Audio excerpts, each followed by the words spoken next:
what we've been waiting for, our reason for being here. It's like, do you have purpose in your life? Of course you do. I'm inviting you because you have purpose in your life. And you were all willing to come in. Judah, this is his second time in on my screen, but it's the third or fourth time that we've crossed paths in other networking. And Roberta, your first time at all, I think, um, us interacting, and then Anne Marie, who has made me feel like there's people that watch this. There are a lot of people who go to Aging Better Network, and I just say, scroll down, click around, hit something right in the middle, and just hear the middle of a conversation as if you were turning on the radio in your car, wondering, well, like, I'm on a talk radio station, wonder what the subject is, and then you hear my voice going, well, this and that. But the real reason why this happens, aging or aspects of aging, is the name of this hour each week, Monday, noon central, is so that I can ask very busy people to sculpt out one more hour out of their week, somehow find that hour. And they say yes. And Roberta said yes. And Judah and Anne Marie. So I'm just grateful. I'm going to start with Roberta, because when someone has a doctor at the beginning of their name, I don't know who decided that PhDs should also be a doctor. It seems like to me that it should start with a P or a PH sound or something. But we're about to find out that you're a doctor.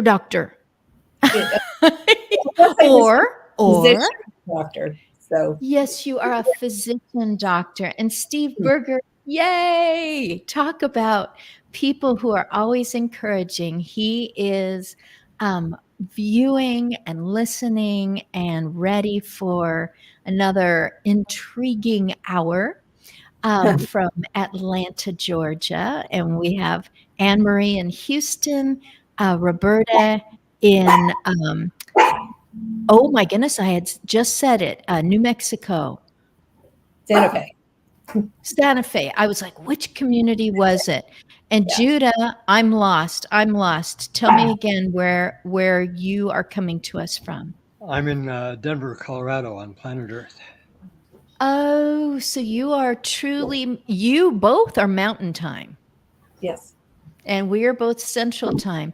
I am in utter confusion. I've been back to Oregon and then here just long enough, and then time change, obviously. Plus, I was also recording with people in Europe. Their time change happened a week earlier, and today I'm just like... So you're in the state of confusion, which I think is just south of Delaware. A state of confusion just south of Delaware. This is why Judah's on today, because he's going to keep things lighthearted. So Dr. Klein, a physician doctor, there's probably more than 5 reasons why I'm grateful that you are here today. And one is that I saw a picture of you speaking in front of a group in person. But please tell us more about yourself. Sure. I have a background as an OB/GYN physician, and for the past 15 years, I've been in personalized medicine, using an integrative approach to how do we dive deeper into our biology, including our DNA and our epigenetics, to really find out what makes us tick, what we need for health, and how can we be proactive in staying as healthy as we can for as long as we can. Wow. I don't mean to use you as my personal Google or dictionary, because throughout my lifetime, I've done both, thumbed through encyclopedias. But did you say epigenetics? Yes. How is that spelled? EPI Genetics.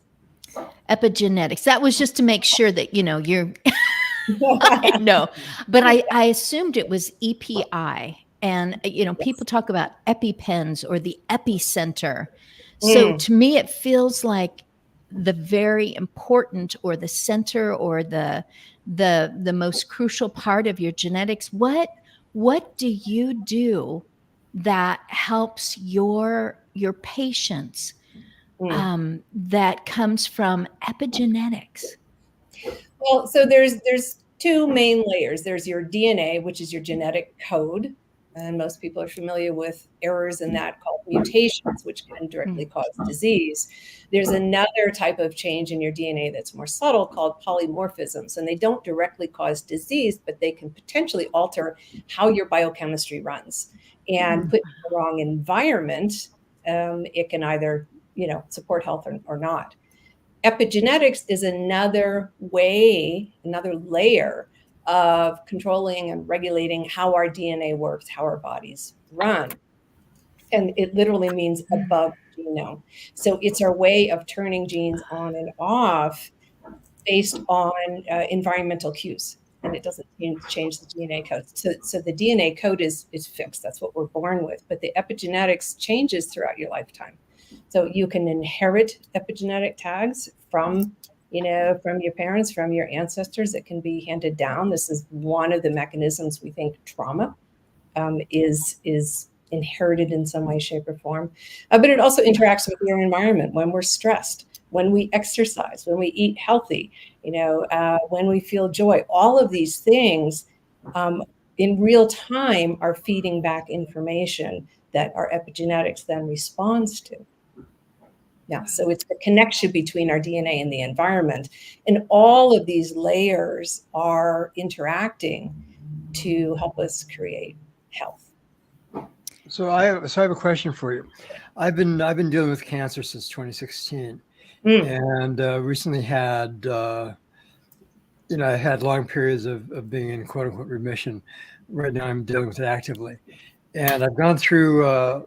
Recently went through genetic testing with it, and I'm still going to get to have the conversation with a geneticist. But one of the things they came back with was that of 72 cancer-related factors that they checked, I was negative for all of those. So would I be correct in saying that means the cancer I'm dealing with is not necessarily rooted in my genes? Or, so let me clarify. Or environment or emotional or... Yeah, well, let me just ask you a question. Did they test, is this the DNA of the tumor or your DNA? My DNA. Okay, so they tested for genetic mutations that have been linked to your cancer. So that is one. Yeah, puzzle, they checked 72 vectors, I understand. Right. So, this is actually one of the programs I collaborate with a group of clinician experts in New York, and we have several different programs around cancer. One is fight recurrence and another is predisposition. And in addition to looking at your genetics, there are these additional layers. So we can look at your genomics, which are these small changes in your DNA that aren't directly linked to a specific cancer, but they affect the biological systems that can predispose you. So things like, inflammation and oxidative stress, your gut health, your hormonal health, your mental health, all of these things, how you respond to stress. And it's really, it's a complex dance, but it's another way to get clues as to, are there things that you can do now based on your own DNA that can potentially support your own healing. And it's less black and white. It's a lot of gray. Epigenetics is also an area that's emerging, you can look at the epigenetics of the tumor, and you can also look at your epigenetics to, again, add another layer. That science is still emerging, and I find it useful in some ways. So there's lots of different ways we can look at your biology, including your DNA, to get additional information on top of what you've already got. Thank you. That's useful. I have an appointment coming up. I'll bring that up when I meet. Yeah. So we can look at nutritional genomics, which it's a little bit of a misnomer. It looks at not only the interaction of your diet and your genes, but your lifestyle and your genes. And you can also look at pharmacogenomics. So if somebody's receiving on medications or receiving chemotherapy, we can look at how your genes may potentially impact how you process that medication and whether it might be more toxic or less effective. And again, help you personalize your own strategies. So epigenetics, genomics, and what was the last one? Nutritional genetics? Well, so nutritional genomics and pharmacogenomics fall under the genomics. So that's 4 things to check on. Okay. Yeah, there's lots of ways. Useful. Yeah. Wow. So yeah, this is one of the things that I'm really passionate about is educational advocacy and helping people know what's out there and also teaching clinicians, because if you go to your doctor and your doctor says, I have no idea what that is, that's not very empowering for you. Right. So I work on both ends, and I'm publisher of the Women's Health Digest. This is an online newsletter that we have. It's a component of the Women's Health Collaborative. And then we have just launched an Aging in America. And we have some grant-funded research going on to try and bring this more into the mainstream awareness and make these tools available to more people. Aging, obviously, we know it's a biological process that we all experience from birth to death, right?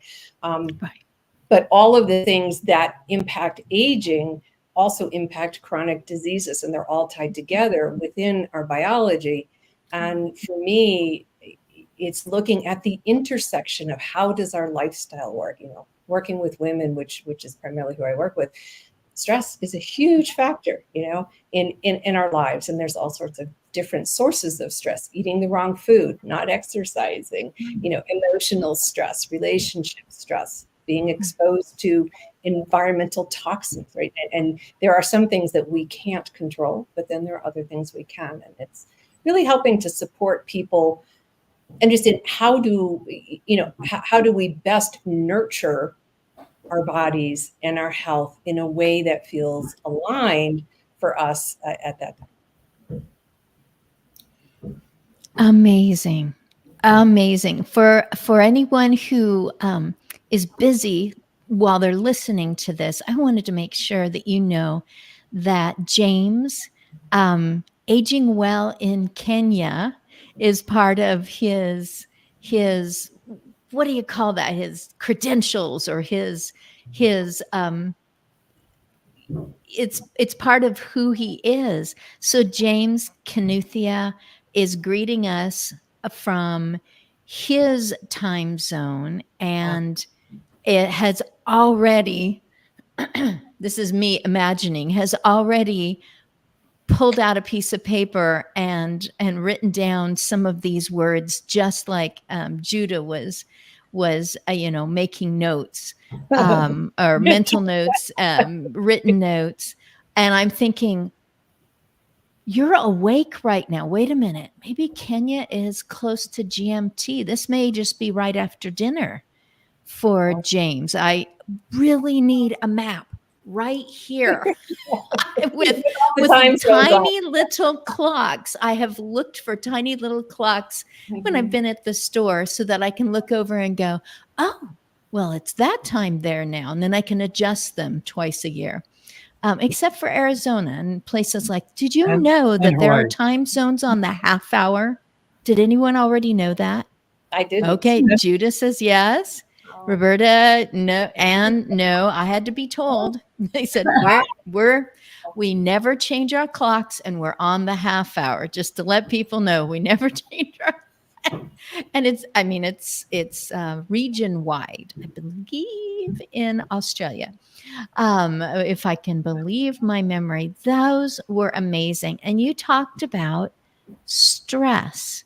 So Anne-Marie, I'm going to ask you if you have experienced the same thing that I have, that there is a point of maybe crisis, or a point of epiphany when someone realizes help here could make a difference for all of us in this home, or that we all care about what's going on with an individual, and it can, and sometimes it's dominoes. It may be, more than one person in the home at different stages of everything. One is recovering from maybe a fall, and the other person, it has cognitive challenges, and then here's the son-in-law who is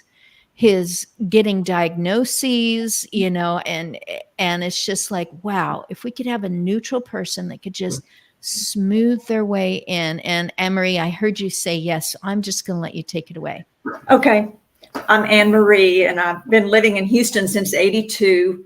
Mm-hmm. And I pretty much started working in this industry. I fell into it in 1996. Mm-hmm. And I've been caregiving since then. I've gotten a couple of certifications. I've worked with a couple of agencies, but I've been on my own now for about probably 12 years.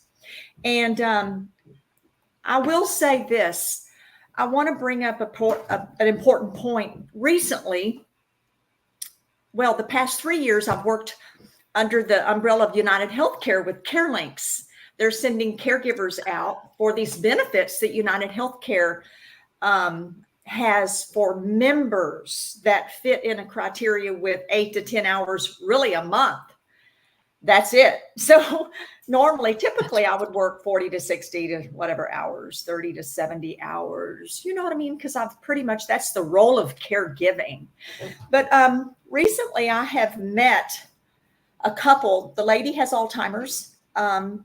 The man has been undergoing cancer treatments, and they're both 91. And so they have asked me to come over to see if I could offer more help, because 8 to 10 hours a month, or even 20 hours a month, they're actually getting is not cutting it. So the other family members are over there, and there's some serious dynamics going on. I mean, the woman with Alzheimer's is falling. So you get the message there. They're picking her up off the floor. They don't know to call the fire department. She's stopping eating. Just lots of dynamics going on. I won't go into a lot of details, but me as a caregiver, they are requesting me to go in there and shower her, right? Mm-hmm. Help her eat, make sure she doesn't fall. So, it's interesting. As of yesterday, I noticed the gentleman that has the cancer. He is being very proactive with his diagnosis, and he is cooking healthy meals. His doctor is very open to the area of the drugs that he's going to be taking is less. Is producing less fatigue. He's able to go on, he's able to maintain, right? But again, he's the primary caregiver of his wife. That's it. So it's kind of a dire situation there, but you know what? They're asking me for help. And when I told them they needed daily care, they says, "Oh, I can't afford that." Well, let's talk about what you'd like to do, So then we get the ball rolling there, Off and on, I've gone into many, many homes, and it's very much receptive, the kind of care I offer.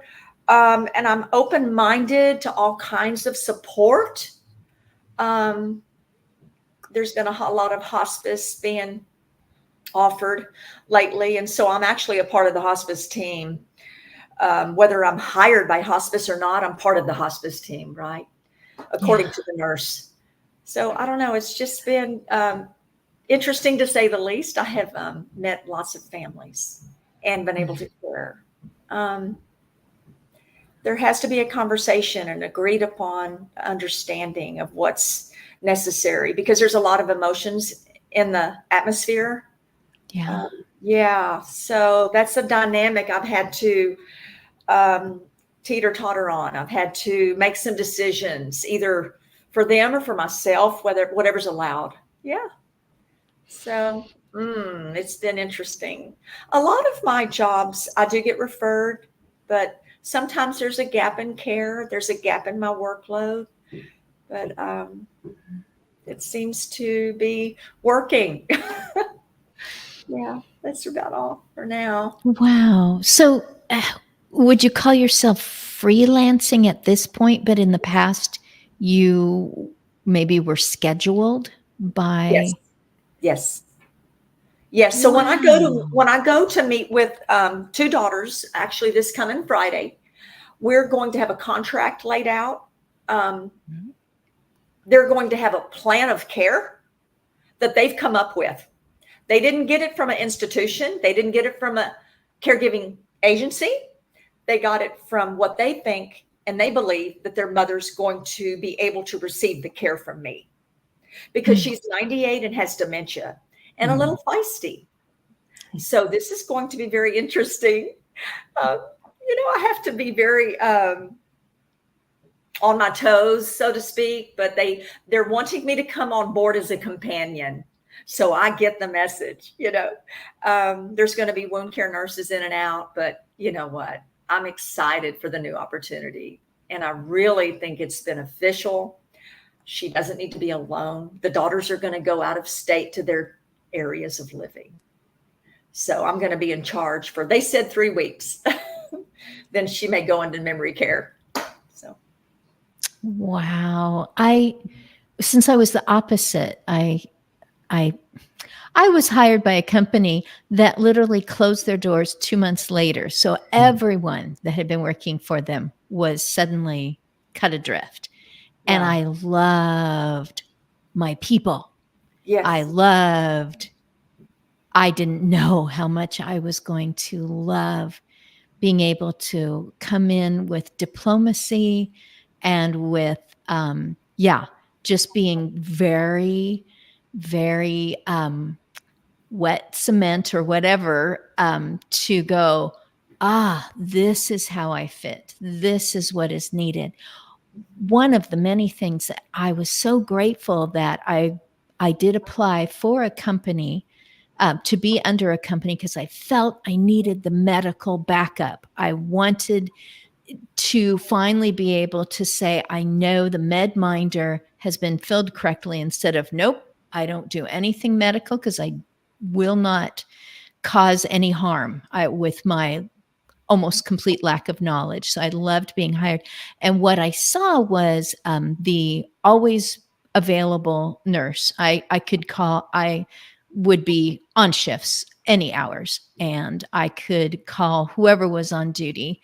And sometimes it was the nurse, but the nurse would be awakened if there was some situation.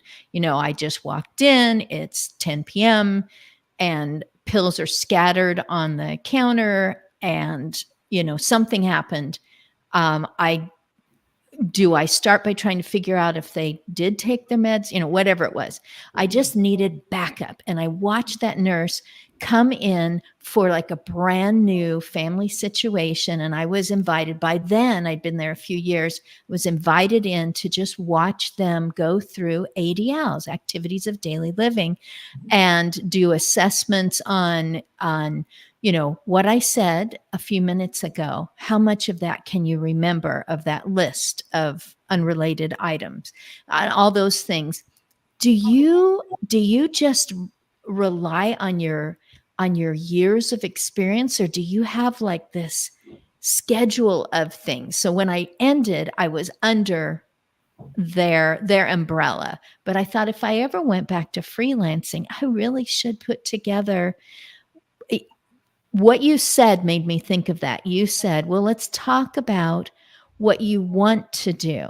And it isn't just figuring out whether they can reach things on the top shelf, although that's part of it. Should things even be on the top shelf if they can't reach it? But just knowing, what are their goals? What would they, part of what Roberta was saying, just the whole person. Do you do anything that's formal like that, or do you just melt yourself in like I did and just keep your eyes and ears open and realize, oh, this is what's important to these people? Well, I will say I haven't had much backup. I have had a colleague. We work together sometimes. She's very busy right now, which is great. On the other hand, I have decided to work on my own because there's so many of us caregivers in Houston that these agencies call us. And a lot of times I'm not seeming to fit in that puzzle with an agency any longer because of my overqualification, possibly. That's actually what I've been told as well. And a lot of times when I would call the nurse, they wouldn't be available. But I did work for a company for 16 years that the registered nurses trained us CNAs. I'm a certified nursing assistant and now a medical assistant, which anyway, assistants can only dispense medicine, but on the authorization of a doctor and family member.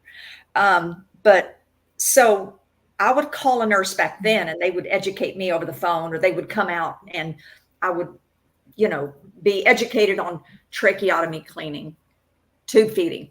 Okay. So that was readily available then. The families have come to me the past 5 years saying, can't get a hold of my nurse. So it's been a lot of that, I can't, it's been a little dire for some of the families, and I don't have some of those answers for them. I do not jump in and provide those answers. They have to, navigate that themselves. It's really, I wish I had backup. That way I would know who to go to, and sometimes I do, sometimes I don't. So yeah, I'm learning who to say yes to and who to say no to. Yeah. So Anne-Marie, I got a question for you. Sure. Of the patients that you serve, or the clients that you serve, what percentage of them are over 65? What percentage of them are on Medicare?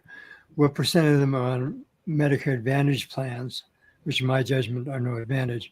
And what percentage of them are without any insurance at all? Okay, so 90% of my income is private pay. With CareLinks, I will say I've been with them since 2022 of January. That is insurance paid. It's 8 to 20 hours a month per member. So I've accumulated, give or take, 20 members, and that's over the course of a month. That's paid by insurance, United Healthcare. So CareLinks is that platform. So what I'm trying to get at is the difference between those who are on Medicare and those who are on Medicare Advantage plans, because they're different. One is for profit, the other one is public, public service. And so I'm trying to figure out, in terms of your experience, where does the breakdown happen? Or is there a breakdown between them? I don't know much about insurance. So usually when I get paid out of their pocket. It's Your with agencies. They're not covered by insurance usually. No. Interesting. That's what I was trying to get at. Yeah, because the agencies will charge 40 to 50 an hour here in Houston, $29 an hour, and they'll pay us 12 and 13. Wow. There's How can you survive at that? There's no bonus. There's no raise. Nothing. If I'm a CNA, and based on my experience and my training that I paid for, a caregiver is a caregiver. They hire CNAs, but they don't pay us our rate. The hospitals will. I've opted out of working at hospitals because I love homes.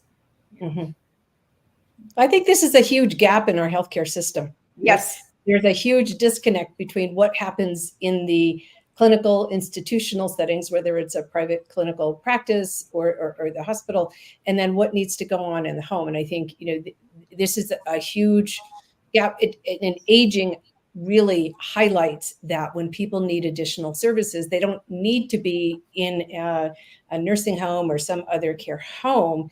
And it's better for everybody to support them in their home. So I so appreciate the work you're doing.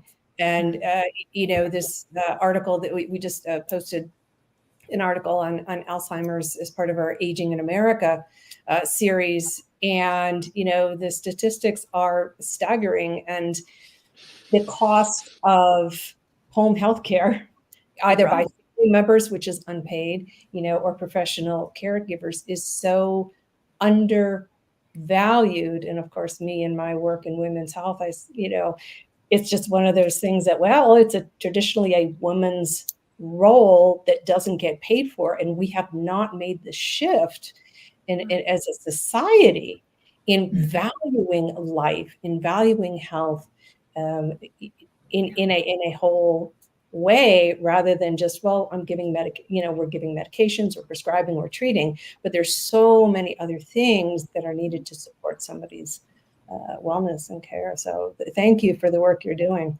Thank you for saying that. So I can offer myself as a bit of a case study in this, because I had been on immunotherapy since 2022, and it stopped working. Wow. And so the cancer started regrowing. And so I was blessed to be in New York and went to Memorial Sloan Kettering and got referred to a much better oncologist here in Denver. And so I was removed from the immunotherapy and put on a targeted cancer drug, which is supposed to attack the vessels that feed the cancer cells. And in that overlap between the two in my system got me totally depleted. That plus I was on too high of a dosage, we discovered.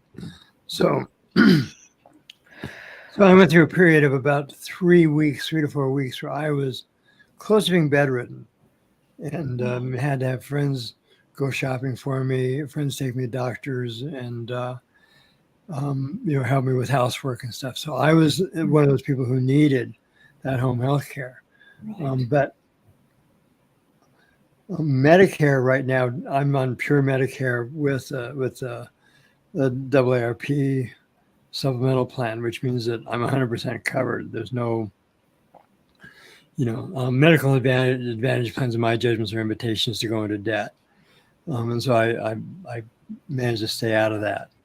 But the services that I needed weren't available to me. If we figured out what was going on, and so now I'm, I've had a month to recover, and I'm much stronger, and my very, very weak voice for a while is now back, and mostly, but I fell into that gap in coverage between what I need, and the thing is, I make too much money for social services, not enough money to really be able to afford this stuff on my own. Mm-hmm. And I wonder how many people are in that similar situation in your experience, and yours too, Anne Marie.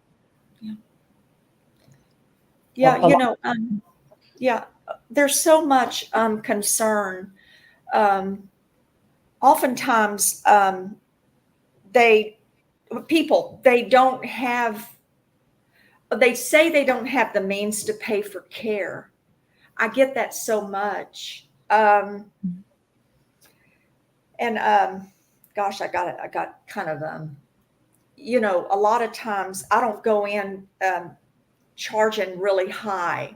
I'm kind of an even, I don't get paid much, even though all the experience I have. And if I'm not careful, I will get cut off. Occasionally with no pay. That's happened 4 times. And what do I do about it? I have to take a loss. I just have to.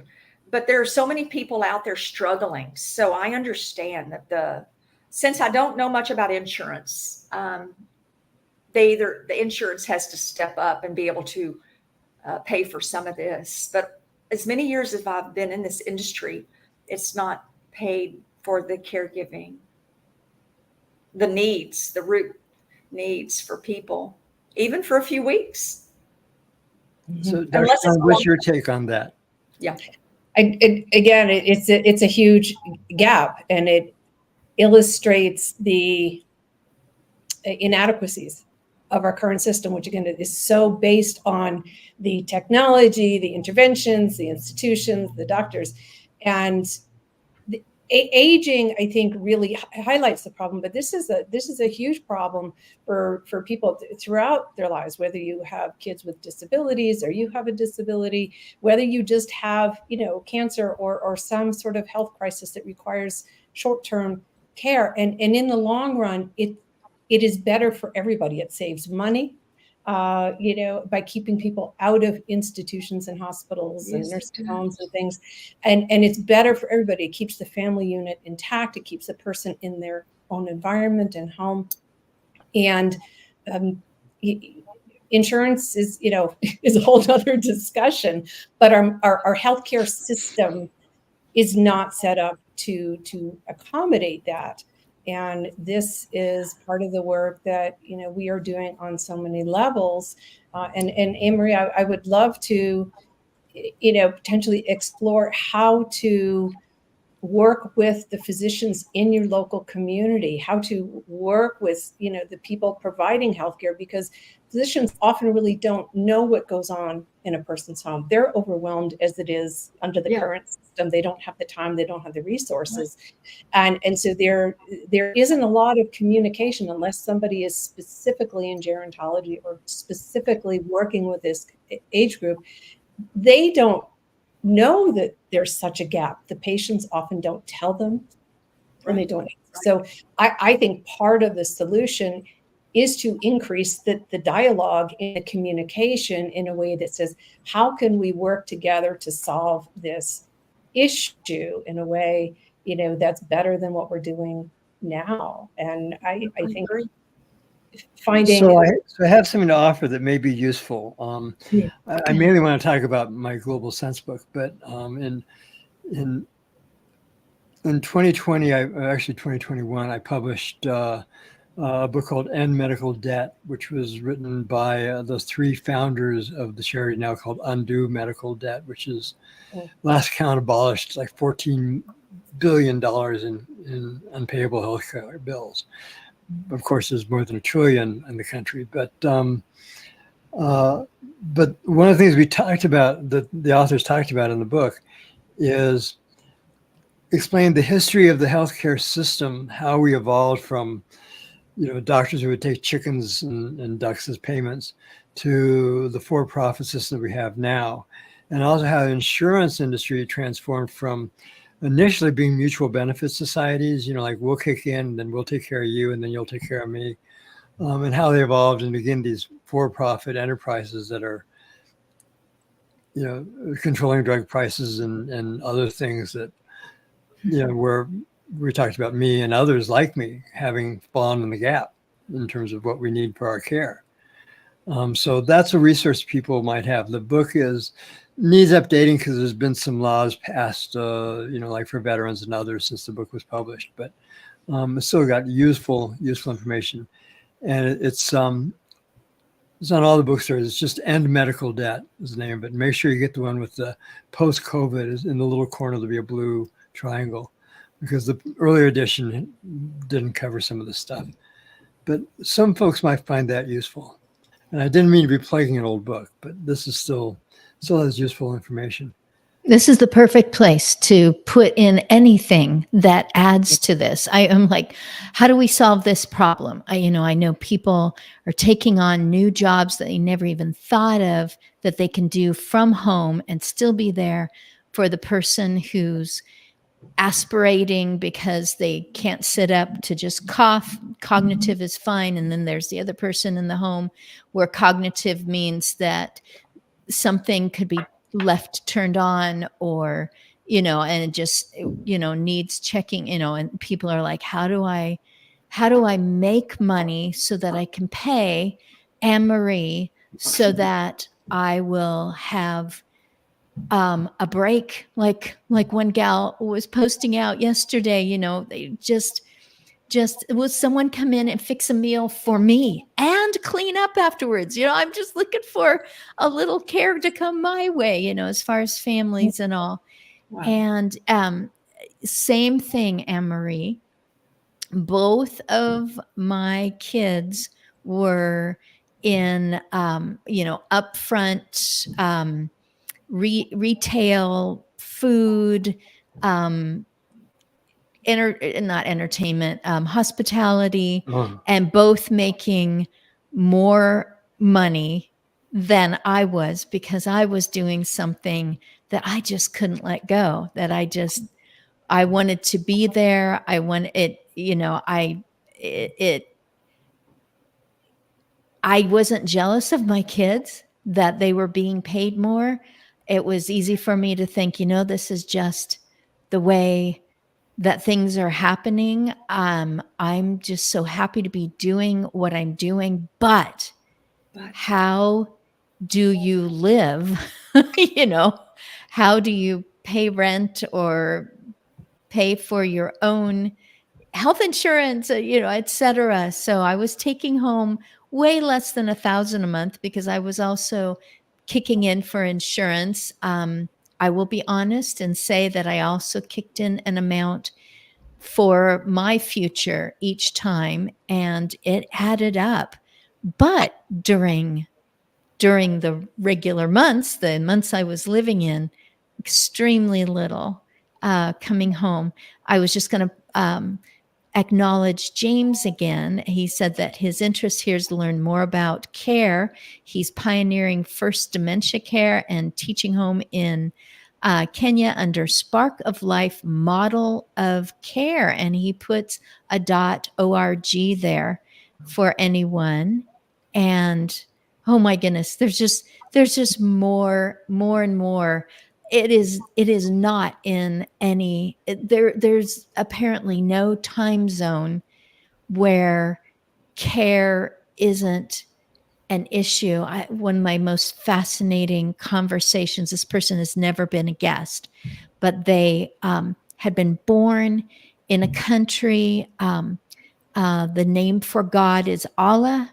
They had come to the United States. They had become part of crucial negotiations at the nation's capital.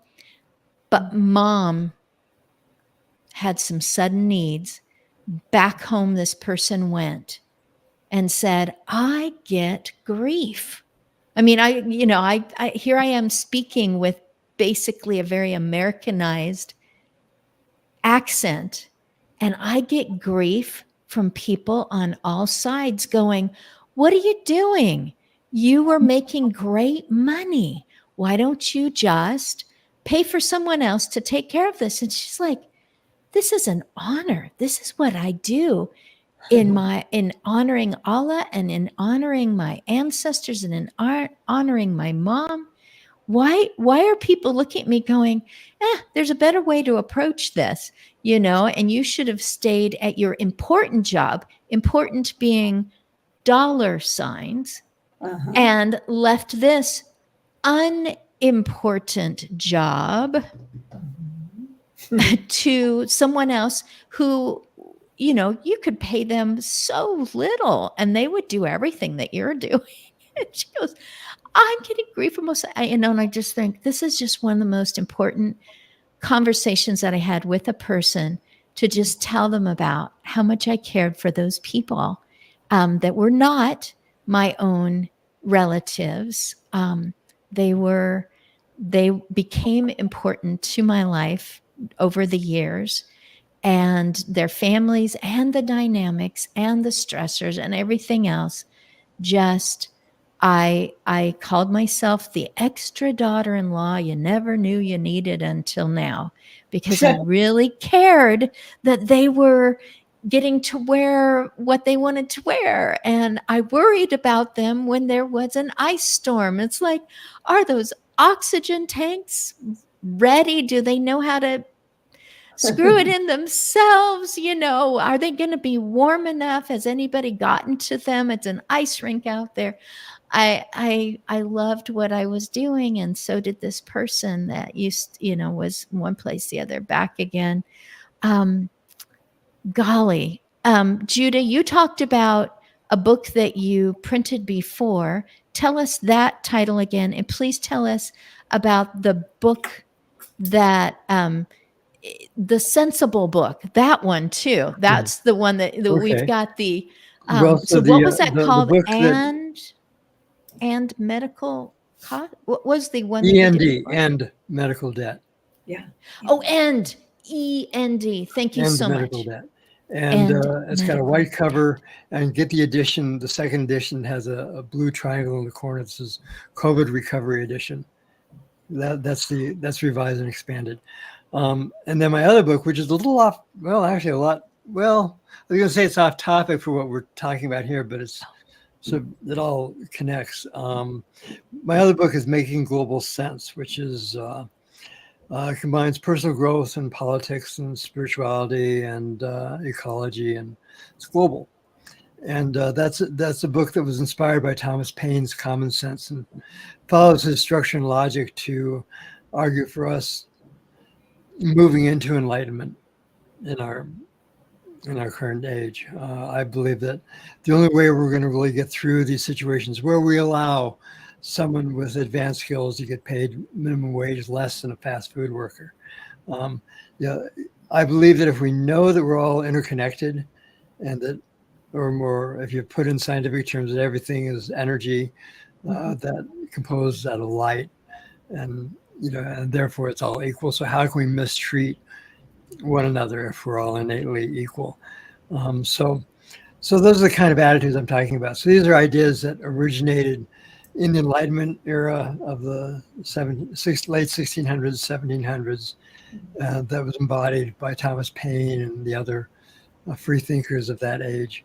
And I'm bringing that into the 21st century because I believe that kind of thinking can make a big difference for our problems today. Whether you're talking about healthcare or talking about politics with an election coming up, or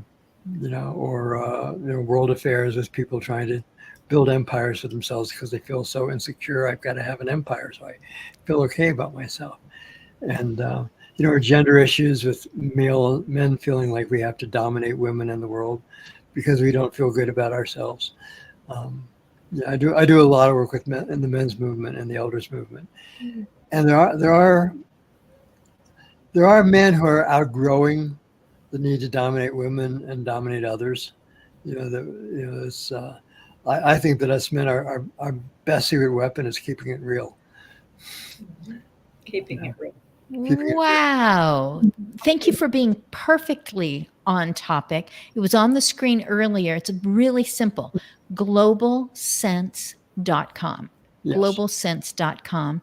And truthfully, would it benefit a person to read the Thomas Paine book first, which is the title I again? encourage someone to read Paine before or after reading my book. And Okay. the thing to remember about 18th century writing is long paragraphs, long sentences, unusual punctuation where the comma was used mainly to mark a unit of breath. Okay, pause here, take a breath, because a lot of times what was written was being read aloud. Yes. Like Paine's Common Sense was just like a 47-page pamphlet. Was read aloud in taverns and in churches, and because a lot of people then were illiterate. So the punctuation was coming out of an oral age as we were moving into a more literate age. But for example, where Paine talked about monarchy and hereditary succession as being the reasons why the American colonists needed to rebel against the monarchy, and have a country without a king. Based on democracy rather than autocracy.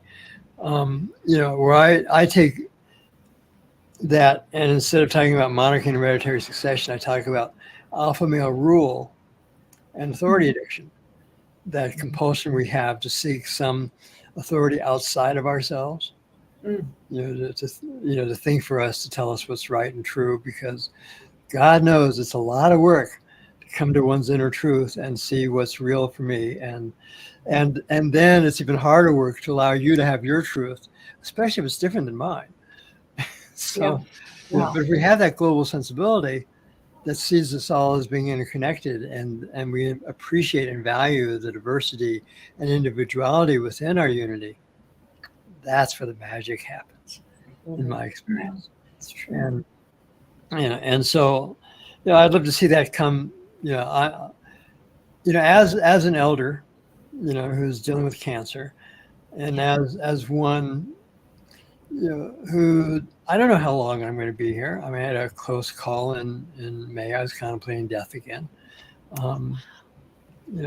But what I know is that as long as I'm in a body, I feel like I have a duty, like Anne-Marie talks about, she has a duty that she has to follow. I mean, I have a duty to speak up and speak out as best I can about these kinds of topics, and, about the rights of elders, the rights of children, the rights of women, to reproductive care, to, the right to have my vote counted accurately. These are all, I think, basic human rights. And these are the things that we originally talked about, 250 years ago. And now we finally have a chance to really get past our addiction to having a king, or any kind of trumped up hero, and really move into our own individual power and share and contribute from that place of deep connection to the one to the all that is. If that makes any sense, I'm grateful. But it's but yeah, so that's, for me, the aspects of aging, I think, are the universals that, I'm paying attention to it, because, today's my birthday. I'm 74. Wow, today. Happy birthday! Thank you for grabbing this day to be with us. This is a present to myself.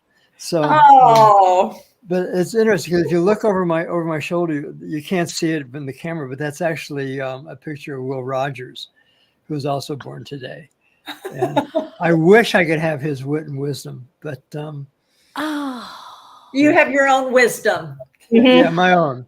Yeah. Oh my goodness, thank you for Judah, that. I got to tell you this. So Ted Hollander attends the Global Tea Break regularly, but not every month. And he sent a personal message in the chat column saying, but Christine, how do we collect the wisdom of the ages? And thank you for putting your wisdom into print as you look back, not just over your own 74 years, but several 74s back 250 years. You're like, well, all these dots connect together in a globally sensible way. I need to let people know that you're great who you are, that you are richer when you make a space and a place for all the different ways that everyone perceives themselves and life. Make a space and a place for that. Everyone practicing that. That's the room full of people that you want to be with, are the ones who are going, that is so important to you. And I am learning with every sentence what that's even about. I had to start doing this show many months before I knew what the word ageism was and how it is interpreted differently by different people. I didn't know that was a thing. And now I can look back over my life when I have been certainly a perpetrator and also a self-inflicted victim, because I took in words from someone else and said, oh yes, I'm so grateful that you have answered Ted's question in one way, and it sticks with me. That was several months ago. And I'm like, what what can be done. So I am so grateful that you spent your birthday with us. We're Yes. done in moments. So Roberta, let's go to you, and then Anne Marie, and then Judah. I'm going to say that the books that I've written, which boss people around, I'm telling you exactly how to do it. And I encourage you to say, oh, I have a better way to deal in a healthful way with my different types of grieving. And then this one, the great big one, I only am giving you 52 different aspects of aging, very general ones that I just witnessed because I was in almost 100 different homes, which I think Anne-Marie has totally beat me on that one. And I dropped the book on my mouse. So now I'm looking at a screen that, oh, good, I'm back. Okay, in the last moments, Roberta, what do you want people to remember about you, what you do, what they should say to a doctor, what they should be aware of, or how they can get more information, how they can see you? I don't know. Do you have YouTubes? What have you got? I actually have a couple different websites in addition to the ones that I mentioned for more programs. So yeah, it's really about, there is so much we can do to be proactive in our health. And like Judah, to me, spirituality is just as important as the DNA and the physical. They are all intertwined. I've done a lot of work in energetics and spirituality in addition to the genomics, but it's really about reaching out. The conventional system doesn't serve us very well in terms of prevention and proactive health. So, there are resources. The websites I've given you before are great resources. If you want to connect with me personally, there is my website, which is BobbiKleinMD.com. That's BOBBIKLINEMD.com. And then my site where I work consulting and help others create programs is RobertaKleinMD.com. So there is so much available, and we all have to work together. We all are a piece, we're all a thread in this huge tapestry, and we each have wisdom. We each have something to offer, and it really is a community effort to bring us forward into this next era. Tapestry. Mm. Oh, may there be a day when a doctor can say, we have gathered all the information we need, and this cancer that you're going through, we know exactly what to do to start the process of your body reclaiming itself. Oh my goodness. Okay, Anne-Marie. Gosh, this has been a great show. One thing I've noticed when I go into a home over the past few years, if someone asks me and invites me into their home, I listen to what they need and what they want. And oftentimes when others go in the homes, they're going to provide these services and not be as open-minded and willing to meet that specific need or want. I feel like that's a difference that what I have to offer. I do need a little bit more collaborating with others. So I'll be talking more and reaching out in places. I've often wanted to speak with doctors, but they don't have time for me here. But there's going to be those doctors that do have time. Yeah. Wow. So thanks for having me. And I want to be on more or interactive. Thank you, Christine. Absolutely. Meeting other people and going, wow, you get me, I get you. Well, we haven't gotten each other yet. Let's get back together again. I agree with that. I made the mistake of going to the store, coming back and saying it was a much better deal when you get a gallon, and having that person say, I can't lift a gallon of liquid. Mm-hmm. I'll be right back. I am going to exchange this. Oh my goodness. You gave me specific instructions, and I thought I'll just get it done. Right. It's just something that simple. Right. Judah, our time is about up. Can we just sing happy birthday to you, please? I'd rather I'd rather just share briefly. I don't need to be. Oh, silent. good. Thank Good. you. I appreciate the gesture. Let me invite people to go to globalsense.com. You've got links there to everything that I'm doing, including Substack, and the ebook version of Global Sense, Making Global Sense, has just been released. It's now up on Amazon and other places. There's on my website. There's a place where you can go find it, but it's you can either get it live now or pre-order it. And what's more important is that people find their own inner power, their own inner passion, and feel the connection to the oneness that's everything, no matter what language we use for it, and no matter what culture we use that language in. If we can feel our unity and our oneness, I believe we're going to behave better, more sensibly, more kindly, more lovingly. And, that's where we find the joy that helps us transform our world.